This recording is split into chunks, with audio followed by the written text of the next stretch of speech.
This week on Forward. There are other people that you can point to that could have made a difference, but in the end they decided not to. And the reason why is that no one wants to take the crap that you end up taking. Something needs to happen in American politics that it's not so destructive, that you can run and lose and return to the private sector relatively unscathed.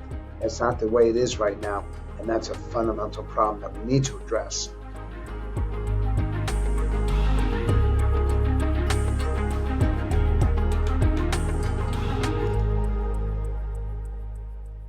It is my pleasure to welcome to the podcast for the first time, right on time for Election Day, world-class pollster, pundit, bringer of facts, Frank Luntz joins the podcast. Frank, welcome.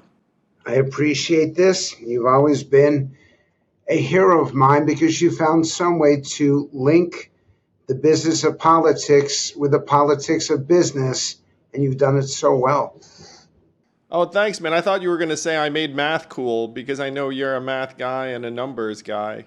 Well, I'm actually not. The truth be told, this is your first nugget of this podcast. I flunked calculus as a college freshman. I actually flunked it. I got an F. Well, here you are, so just goes to show. So, Frank, your phone is ringing off the hook right now. Very grateful for you being here today, because everyone wants to know what the heck's going to happen on Election Day. So I'm going to tell the people what I look at. I look at you, I look at Nate Silver, and I look at Polymarket. Those are the three data points I take in.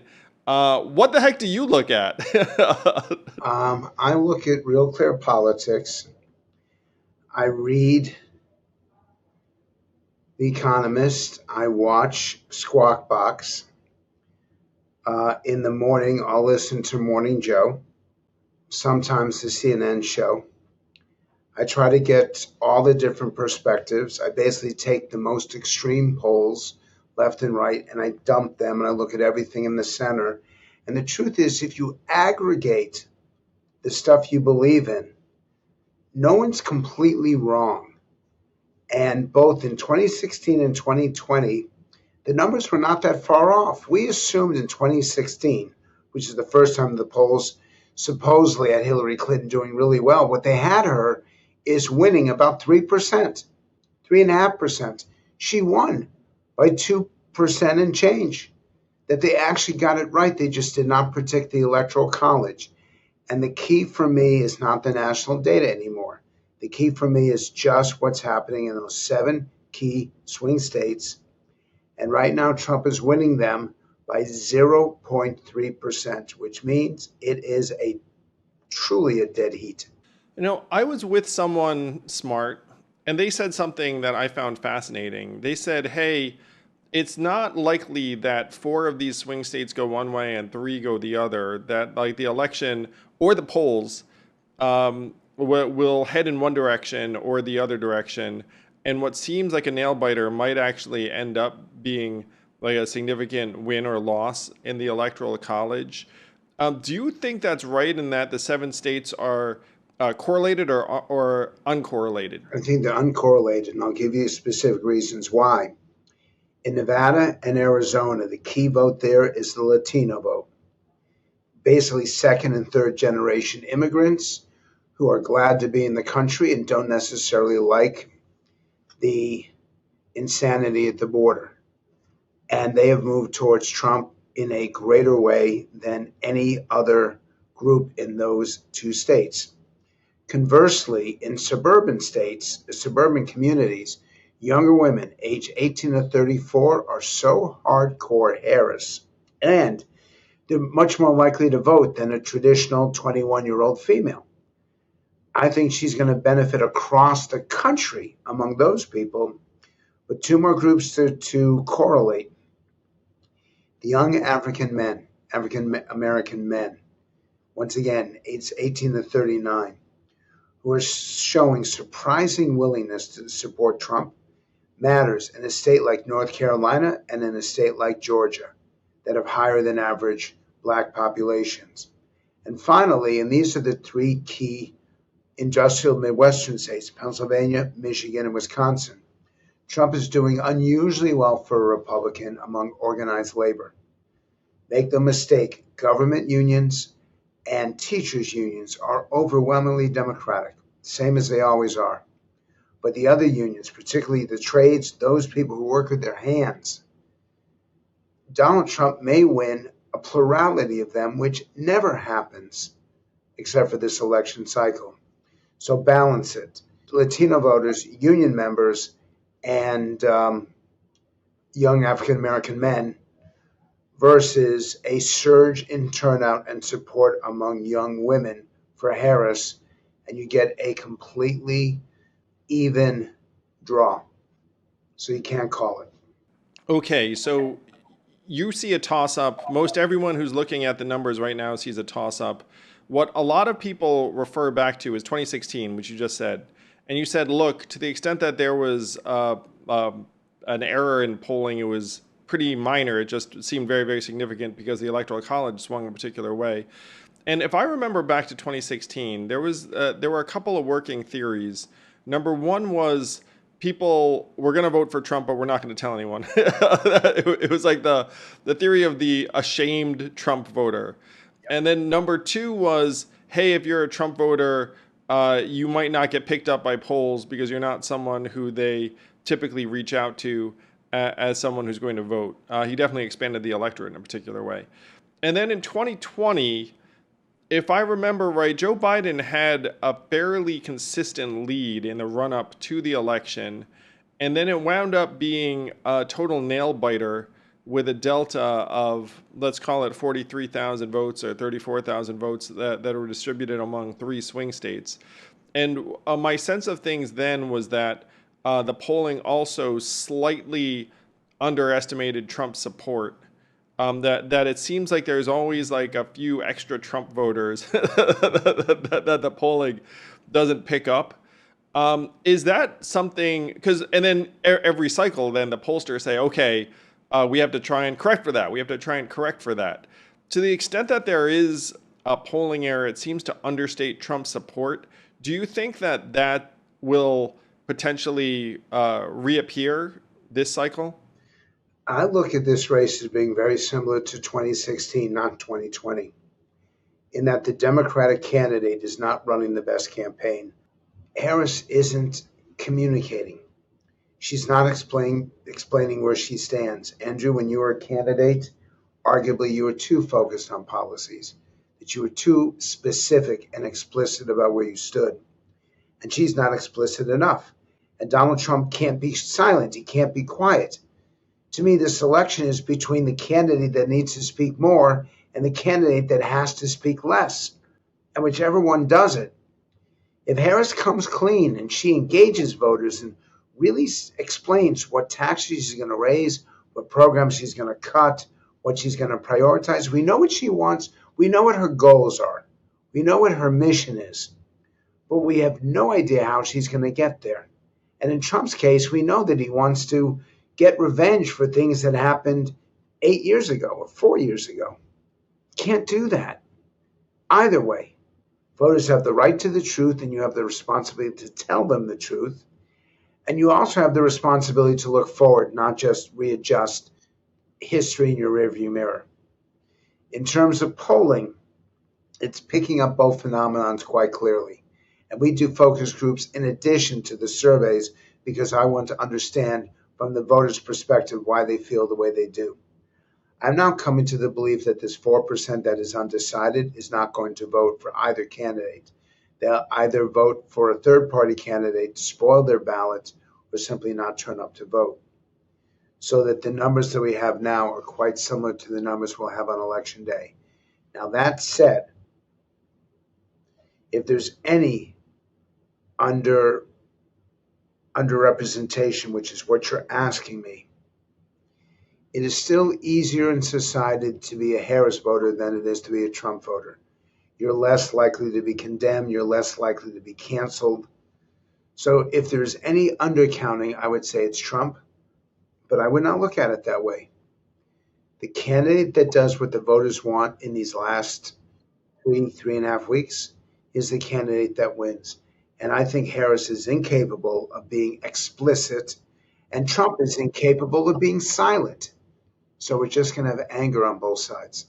You posted something I found very, very interesting recently. You said, hey, $1 billion hasn't been able to build a lead for Kamala Harris. So she had this massive surge of enthusiasm and resources where everyone was donating right and left. I believe that they've maintained a top line advantage this whole time. Yes, And the money doesn't seem to have moved the numbers. correct. Why do you think that is, and is that normal? It's normal. So I'm a language person. So this really, I may have flunked calculus, but I did well in language. And I wouldn't say it's normal. I would say that it's typical because I don't know what normal is anymore. Is normal to hate Congress? Is normal to believe that your opponents are evil? Is normal to simply refuse to listen to points of view that you don't agree with? That is typical, but I'm not convinced that that's normal. And I would like to think that Americans are better than that. Now, that said, I do think that there is a disconnect between what the public is searching for and what the candidates are providing. And that in this presidential race, it's particularly acute. The public is genuinely fed up with Trump for being so nasty and so mean.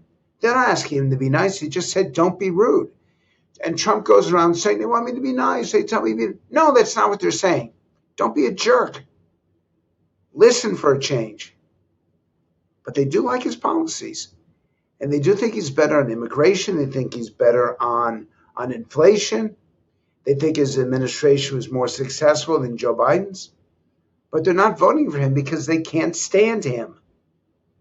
And in Harris's case, they're asking her, begging her, tell us more. And the campaign is saying, well, that's crap. We have been telling them. We have been talking about issues. No, saying your values haven't changed 5 times in a 20-minute interview is not providing the kind of information that these undecided voters are looking for. You may think that they're asking for too much. They think they're getting too little. And whichever candidate addresses that disconnect, that's the candidate that wins.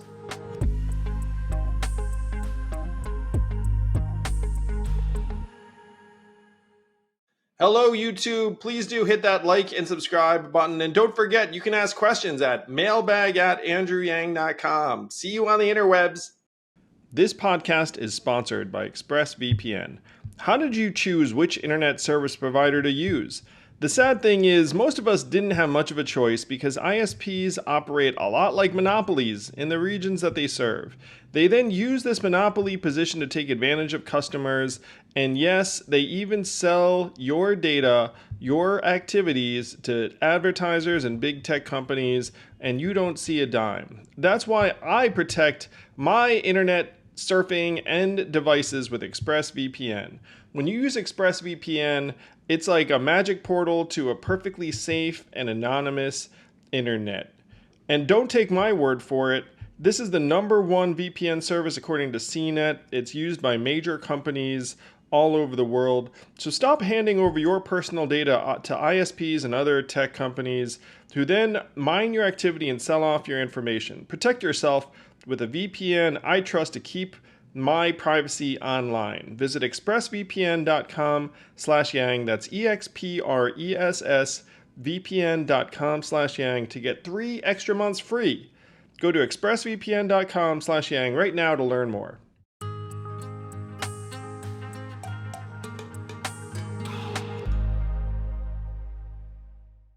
So there was a period after Kamala became the nominee, wasn't doing many interviews at all. It seemed like there was a debate prep thing going, which ended up working out quite well in that she did a great job in the debate, was very, very well prepared as someone who's been on the debate stage 7 times with some of these candidates. I was very, very impressed by the level of prep and the execution.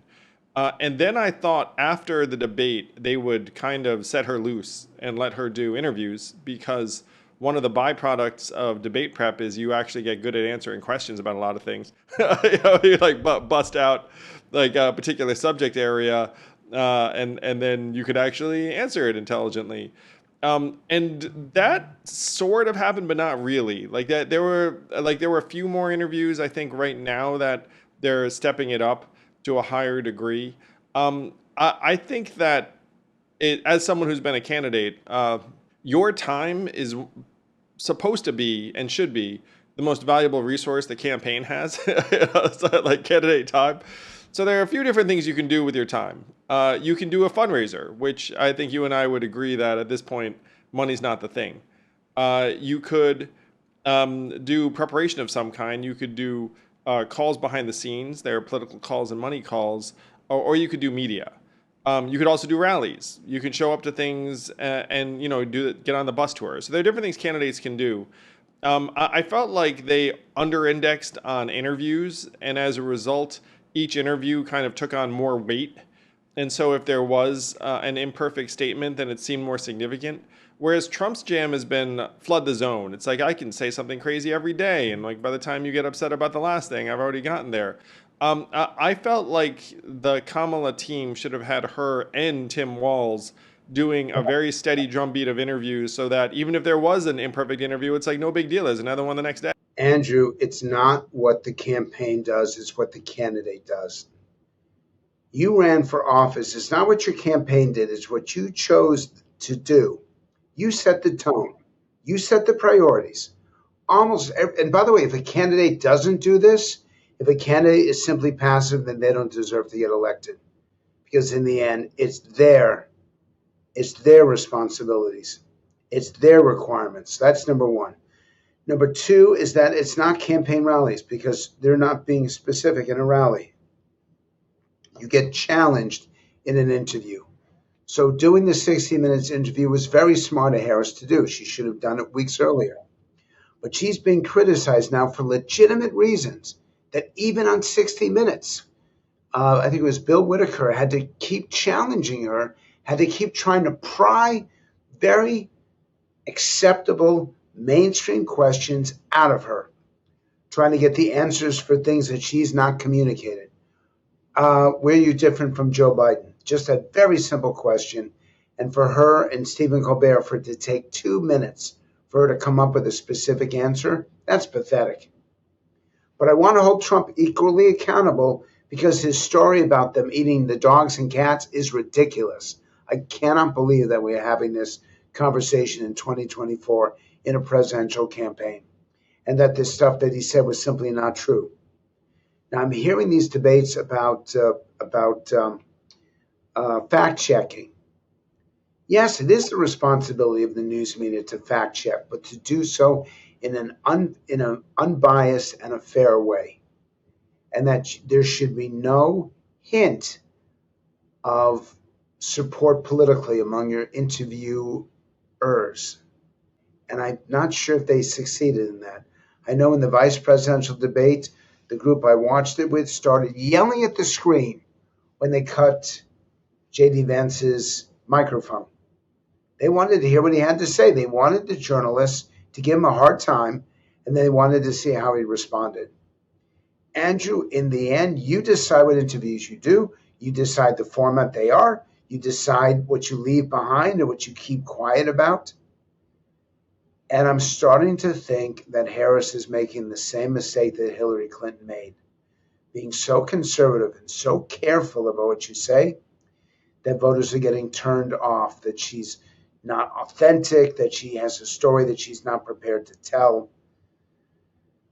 I think she's been running a horrible campaign in the last few weeks when she was so good right after she announced.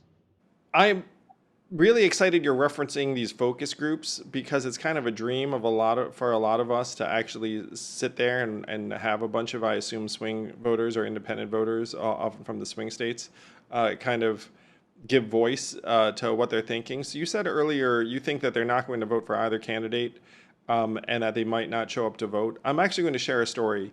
I was with an independent earlier today, and he said, I'm a never Trumper, so that's out. I am not a Kamala Harris fan, so that's out. So he said he actually asked me. He's like, "Who can I vote for that would signal my hostility towards both of these candidates in a responsible way?" And this particular person lives in a state, New York, that it's irrelevant. Like it's not like if he lived in in one of the 7 states we're talking about, then you might have to push him in a particular direction.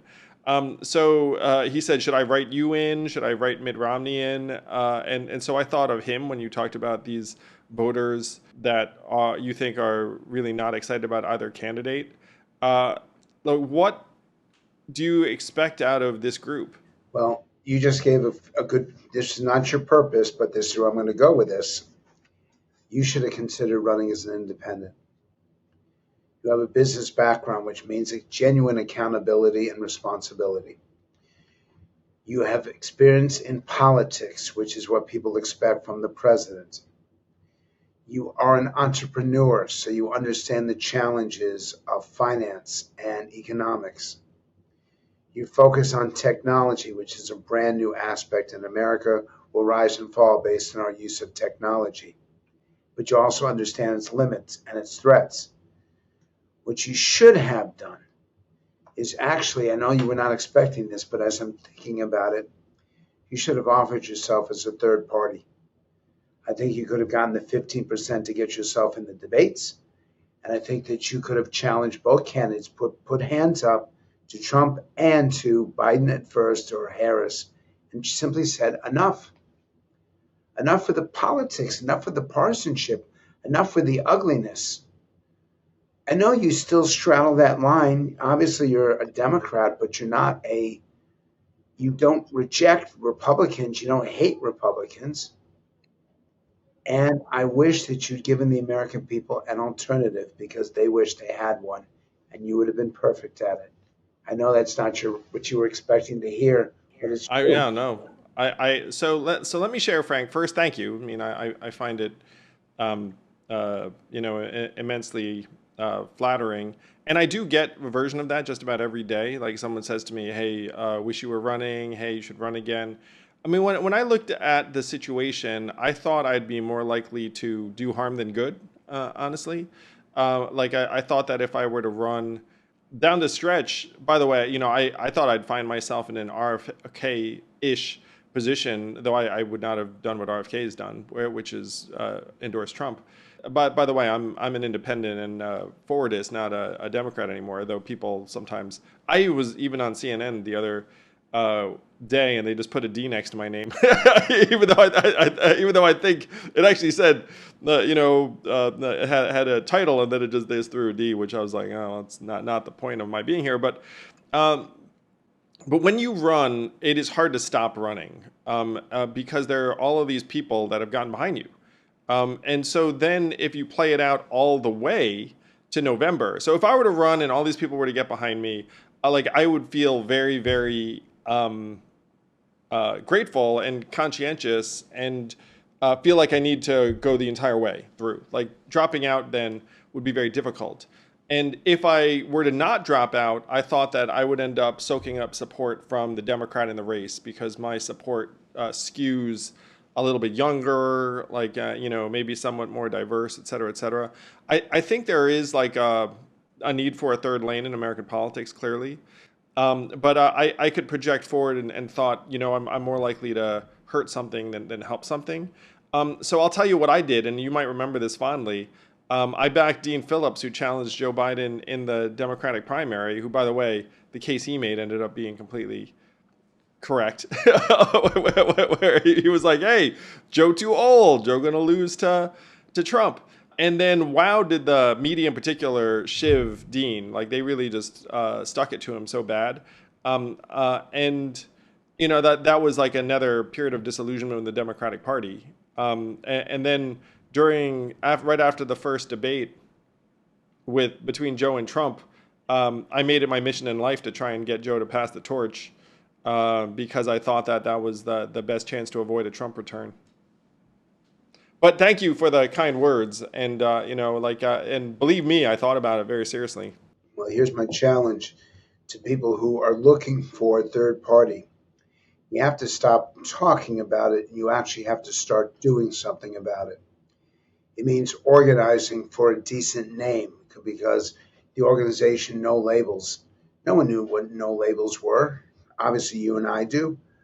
But what they were looking for was a party that put the public first, and not in a slogan, but actually in reality. Second is that there are people that traditionally support third parties that are really afraid of the debt and see wasteful Washington spending as being so essential to getting our economy back on track and getting this country back on track.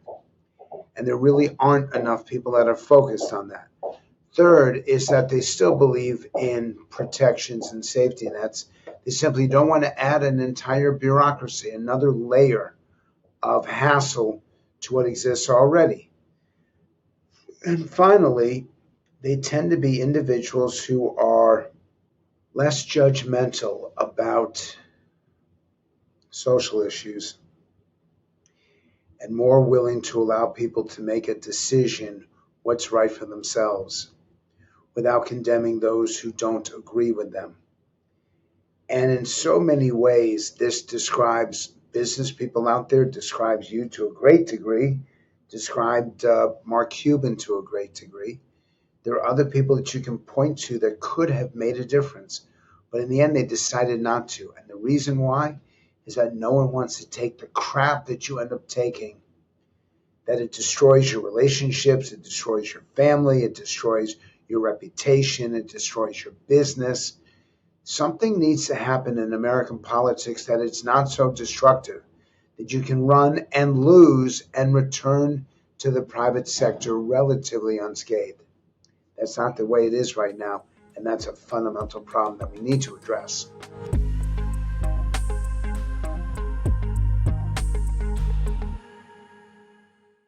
This podcast is sponsored by Helix Sleep. What can you do that's going to make you happier, healthier, more energetic throughout the day?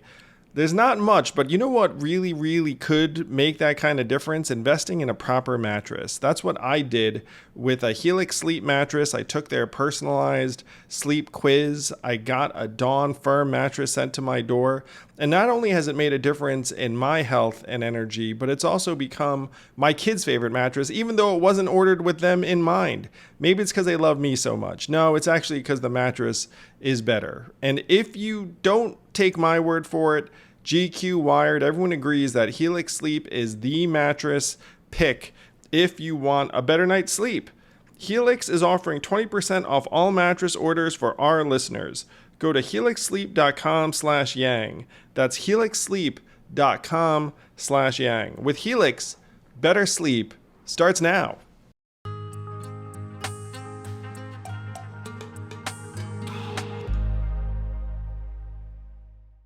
I totally agree. I tried to get Mark Cuban to run. He said that his family wasn't into it, which I understand. You're probably friends with Mark too. And you're right that the current environment discourages a lot of our best people because they think, okay, I'm going to make 50% of people dislike me, and then what? So the people we're talking about probably have pretty good lives, and so that their life is going to get significantly worse. I mean, in your case too, and one reason I like and admire you, Frank, is that you burned some bridges in various ways when you said, "Look, like guys, I'm not into this Trump thing," and so you've walked the walk. I certainly have had my version of that journey in a couple of different ways. For me, it was a health scare, not even a scare, it was a health crisis. It was a stroke that I didn't die from, that it still affects my hand, it affects my arm, the left side of my body. It's still more difficult for me to enunciate than it used to be. Did not affect my brain, did not affect my thinking at all, but it affected me physically. Then to go through this again this year. That which doesn't kill you makes you stronger. And in my case, I just decided I didn't want to play the game anymore. I don't know who I'm voting for, to be completely candid with you. I can make a very good case for Trump. I can make a very good case for Harris. And I keep saying on both sides that I'm appearing on these TV shows and I'm freaking out everybody because it's not a traditional Republican approach or a traditional Democratic approach. The American people take stuff from each party. They agree with stuff from each party. They're much closer to Republicans on immigration and inflation, and they're much closer to Democrats on health care and abortion. Accept it. This is where the public is. Let's find candidates that want to meet the American people where they are. I am not going to tell you that Donald Trump had a great debate performance when I thought it was miserable, when I thought it was embarrassing. I'm not going to tell you that Harris should not be criticized for her unwillingness to be specific about so many issues because the public is genuinely afraid. They've seen how many issues she's changed her mind on, and she says her values haven't changed, but she says it 5 times in an interview, which says to millions of Americans what she's saying is calculated rather than from the heart. So we got problems all across the political spectrum at the moment that we need some sort of consensus, some sort of commitment to work together, and most importantly, and the reason why I said yes to the podcast, we need the relentless pursuit of the truth, no matter where it takes us. And we're not pursuing the truth right now. We're pursuing our truth or pursuing a specific candidate's truth. We need a fact-based approach to American politics that guarantees the public gets what it wants, and most importantly, that we have candidates who say what they mean what they say, and then do what they say. You know what you sound like, Frank? You sound like an independent, maybe a forwardist, which, by the way, independents are now 51% of the population or so you're in very good company. And you're right that most Americans don't line up with either party on most issues. Like that, they're somewhere in this middle ground, both economically and socially. And if we could give that to them, we'd have a real opportunity. Certainly, we're busting our tails doing that at forward, not in the presidential level of the cycle, which is very frustrating to a lot of people who wish that we had another choice. We're doing it on local levels and some congressional and even a Senate candidate where we can do some good in the immediate. And the folks you referenced, no labels, who looked at the presidential, I mean, the funny thing, and they tried to get a number of people to run. I think Chris Christie was one of the most public figures who was flirting with it. And then each time they couldn't get over the hump, they said, look, the numbers don't get me to, let's call it 37% or whatever the heck you would need. Some of the numbers you referenced earlier that independents know a lot about. So 15% to make the debate, in theory, if the debate commission was actually in charge, though that kind of fell apart down the stretch. But there's another number too that's highly interesting to a lot of independents, which is 5% nationally to get federal matching funds in the next cycle. And there were a bunch of people that thought that might happen this cycle because the discontent, certainly with Biden and Trump, was so high back when that was the matchup. So that there's certainly a lot of appetite out there. And I do think that the independent lane is just going to grow and grow. I imagine your polls and your focus groups probably bear that out. Well, let's focus on what the public wants in terms of attributes. Number one is results. They want you to actually get something done, figure out a way to make Washington more efficient, more effective, and more accountable. Figure out a way to end the waste, fraud, abuse, mismanagement, and corruption in our federal government spending. Basically, to say what you mean what you say, and do what you say. That's the aspect of results. The second is accountability, and it is not oversight. Oversight is performance. Accountability means if you don't do what you say, you don't get it done, you're held responsible for it, and you have to explain it, and you're embarrassed by it, and maybe you face some sort of penalty for saying one thing and doing another. And the third aspect of what they want, which neither candidate seems to be focused on, is a detailed plan of action. Detailed because they want the specifics, a plan because they want it written down, and action because they're tired of the status quo. So produce that as a challenger, produce that as a third-party candidate. That's exactly what they're looking for. And yet the public doesn't see that any candidate is doing that. That no candidate puts the American people first. You hear that line, but it's real. And then in terms of issues, it is inflation and immigration are the top two. Abortion and healthcare are issues number 3 and number 4. And I don't know any candidate that's got a firm footing on exactly what they're going to do on those issues. And on those issues, the public has the right to know what you are and aren't going to do, and you have the responsibility to tell them the truth, the whole truth, and nothing but the truth. And so we're not getting that from either candidate.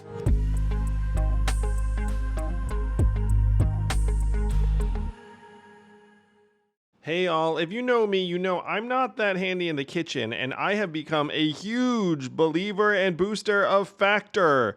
Factor's delicious, ready-to-eat meals make eating a joy. It's so fast, you just pop that thing 2 minutes later, and you are eating a restaurant-quality, healthy meal, making you feel excellent about yourself.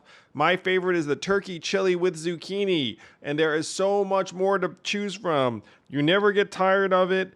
It fits any budget. It's fast, healthy. It is going to be the new Factor in your life. Yes, I'm a fan. Head to factormeals.com/yang50 and use code yang50 to get 50% off your first box and 2 free wellness shots per box while subscription is active.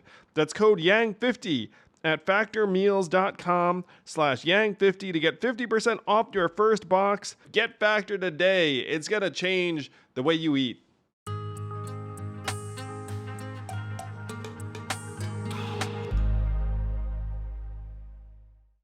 Oh, I feel like people now appreciate your perspective because you truly are coming at this as objectively as you can. Um, so let's close on the impossible. So what I've heard from you is, hey, the numbers are very, very close. And you've got 7 states that are going to hinge on different groups. So they're going to be uncorrelated. This really could go either way. So all of that said, I'll actually get started for you, and then you can follow me. There are a few different scenarios that I see playing out. Number one is that Kamala wins narrowly, and then Trump and a lot of the people that follow him call bullshit and say, no, you did not win. And then there are protests of various kinds and a flare-up of violence. A lot of people don't think election day is going to be election day. They think it's going to be more like election week or election month, something along those lines. So that's one scenario. Scenario number 2 is there's a narrow Trump win. I think if that is documented, Kamala does concede. And there would still be, and this was interesting, like former Republican governor said to me that she foresees violence if Trump wins. And I was like, really? How do you figure? Because I could see violence if Trump loses. And she said, well, if Trump wins, then his people will be emboldened and they'll go around beating up Haitians or beating up migrants, and that there'll be some of that. And I heard that, and I was like, well, I'm in a frame of mind where like I'm willing to consider very negative things. So it's like I'm not going to dismiss that possibility. So that's scenario 2, and then scenario 3 is it's like fog of war, like a state refuses to certify and it's one of the 7 states, and you wind up with this weird no one gets to 270, and then there's like Bush v. Gore Supreme Court. Now happily I see that the third scenario is being very, very unlikely. Like I think we're in scenario 1 or scenario 2. And I will say I mentally, so people who listen to me know, like I'm a never Trump guy. I've been very saddened by the fact that I thought he was going to be on a glide path to win back when it was Joe. I think he may well win this time, and like I'm doing some things to try and reduce the chances of that. But I think his winning is a very, very real possibility. And so those are like the 2/3 versions of the world that I'm preparing for. Well, I celebrate democracy in the small d perspective. And so I don't care who wins. I care that the system is trusted. I care that the democracy is strengthened, that we don't have the same kind of partisanship and toxicity that exists right now.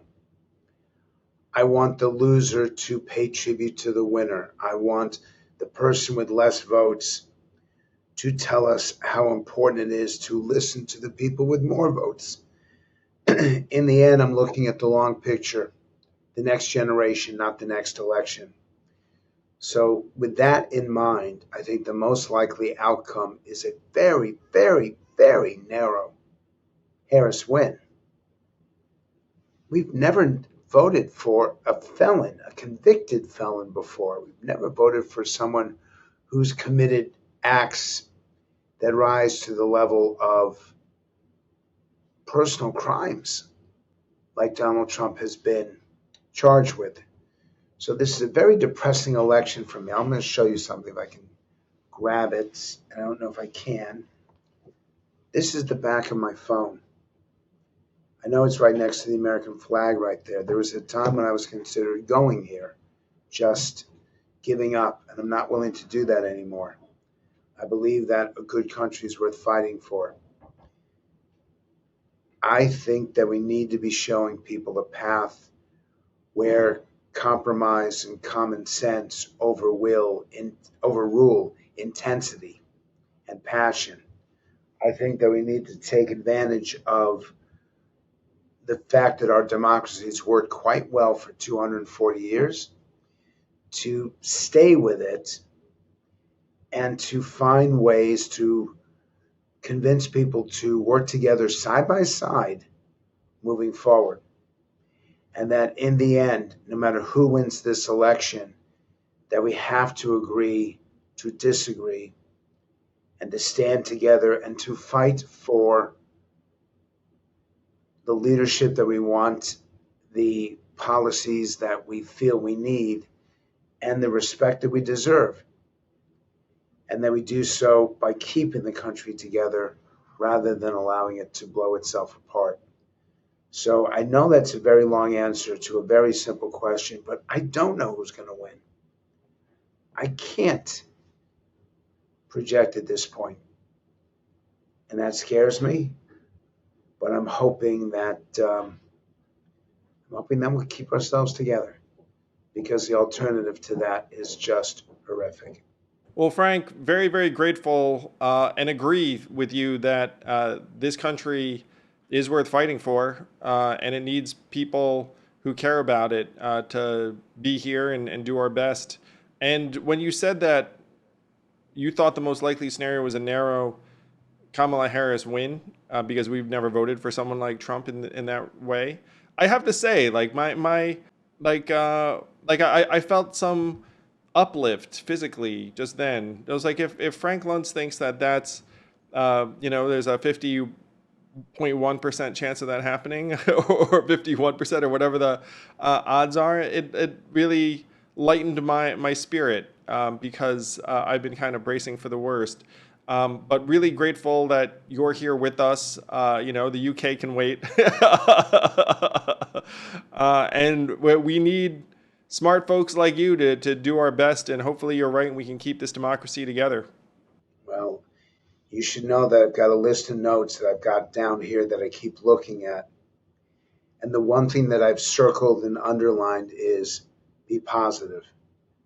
Because it's very hard for me to do so, but I want to be, because the alternative is just unacceptable. Amen, man. Let's do our best to keep each other positive. Appreciate the heck out of you, Frank. Thank you.